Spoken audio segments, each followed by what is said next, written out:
How has COVID-19 changed the New York City co-op board approval process? We'll demystify this topic in the following video. I'm Nick at Hauseit. Check out our website, hauseit.com, to learn how to save money on commission when buying and selling real estate here in New York City, Long Island, and the Hudson Valley. So let's get started. The COVID-19 pandemic resulted in permanent and mostly positive changes to the co-op board approval process in New York City. The biggest change ushered in by the pandemic was the digitization of the co-op board package submission process itself. Other changes include broader acceptance of electronic signature, digital submission of board package fees, faster response times from co-op boards, and the pivot to virtual co-op board interviews. Collectively, these changes may shorten the typical co-op board approval timeline going forward. Digital board package submission. Prior to the pandemic, most co-ops and building managers openly rejected technology and required applicants to physically print and deliver several hard copies of the board application to building management. It was not unheard of for the most conservative Manhattan co-op buildings to require between 5 and 7 hard copies of a co-op board package.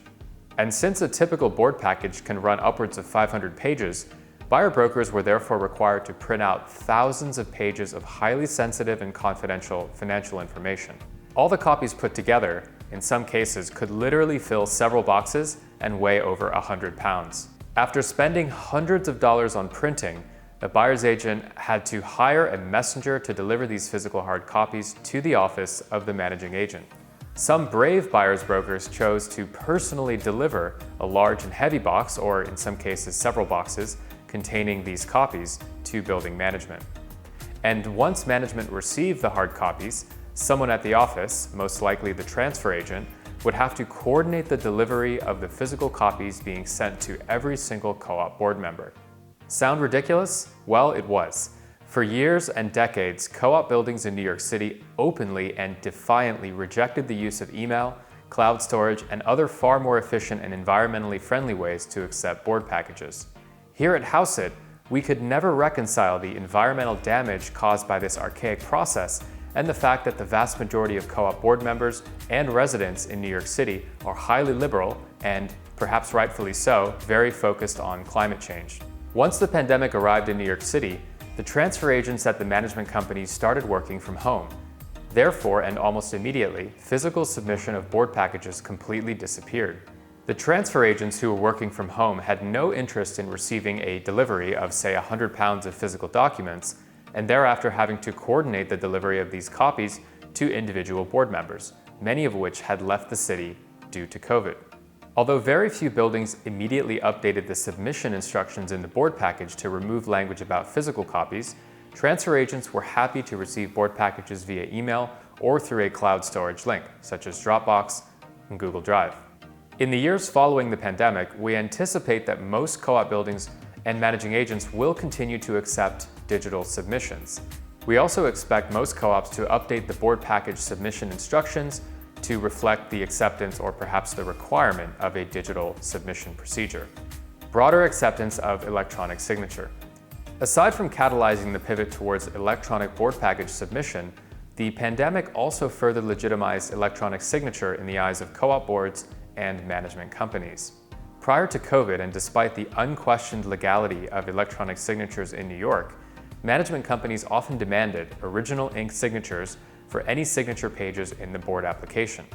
This open defiance of technology by managing agents created tremendous logistical headaches for buyers, sellers, and brokers, who were therefore required to mail each other individual documents to sign prior to submitting the board package. Aside from the hassle, this also delayed the submission timeline for the board application itself. We anticipate this heightened acceptance of electronic signatures to persist well after the pandemic subsides. That being said, some managing agents who accept e-signature may still continue to reject or strongly discourage typed or font signatures. Therefore, we recommend that individuals actually draw their signature when e-signing instead of auto-populating the automatic signature block, which is typically the signer's name in block text or basic cursive. In other words, although e-signature will be permitted, signers should try to make their electronic signatures look as real as possible. There will also continue to be one exception to the adoption of e-signatures for board application documents, and that exception pertains to AZTECH recognition agreements. We expect original ink signatures on AZTECHs to continue to be a requirement for all co-op buildings far into the future. That being said, it's possible that co-op applicants may be asked to mail AZTECHs directly to the co-op attorney going forward instead of sending them to the management company. During the pandemic, applicants were asked to hold on to the AZTECH forms until receipt of board approval, at which point applicants were instructed to mail the AZTECHs directly to the co-op building's attorney. Digital submission of application fees. COVID-19 has also changed the way co-op managing agents accept application fees. Prior to the pandemic, all fees were typically submitted via certified checks, which almost always needed to be mailed in or hand-delivered to building management. In the wake of COVID-19, most building managers began accepting online payments for application fees via credit card. For building-specific fees, such as a move-in deposit, management began requesting that they be paid via wire transfer. We expect these changes to remain in place even after the pandemic fully subsides.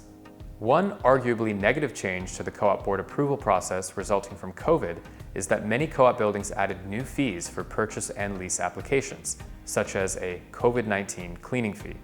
While we don't question the merits of more diligent cleaning, even in non-pandemic times, the reality is that some managing agents used COVID as an excuse to raise fees in order to pocket more money. In one egregious example for a co-op in Midtown West, building management added a $250 COVID-19 cleaning fee for all move-ins, only to pocket the fee and simply have the super, who is already on the payroll, wipe down the elevator after a move-in. Faster co-op board response times. COVID-19's digitization of the co-op board package submission procedure has indirectly led to overall faster turnaround times for co-op boards to review applications. This faster review time is a result of the removal of logistical delays associated with sending physical board packages to board members and the fact that more board members are working from home and traveling less. While we expect office work and travel to largely return in the coming years, the digitization of board applications and the acceptance of electronic signatures should permanently reduce the time it takes to both submit board applications and the time it takes for co-ops to review and respond to these applications. Virtual co-op board interviews. COVID-19 also resulted in the complete and immediate acceptance of virtual board interviews. Prior to the pandemic, all interviews were held in person, and the very idea of a Zoom or Skype interview was a non-starter. Co-op boards were known for actually making applicants travel to New York City at a cost of hundreds or thousands of dollars in order to do these interviews. The pivot towards virtual interviews dramatically reduced the risk of delays to the overall board approval process. Before COVID, finding a suitable interview time that worked for board members and the applicant was a major logistical headache. And during pre-COVID summer months and holiday periods, the in-person interview requirement literally added weeks to the process because of the fact that many board members were traveling. While we think that board interviews will revert to a preference for being in person once the pandemic fully subsides, we believe that boards will be less likely to delay interviews in the future if some board members are traveling or otherwise unavailable for an in-person interview. Instead, and when circumstances warrant, some board interviews may be held virtually. So there you have it. We hope you enjoyed this video, and if you did, please like, subscribe, and leave us a comment. We'd greatly appreciate it. I'm Nick at Hauseit, and we'll see you on the next video.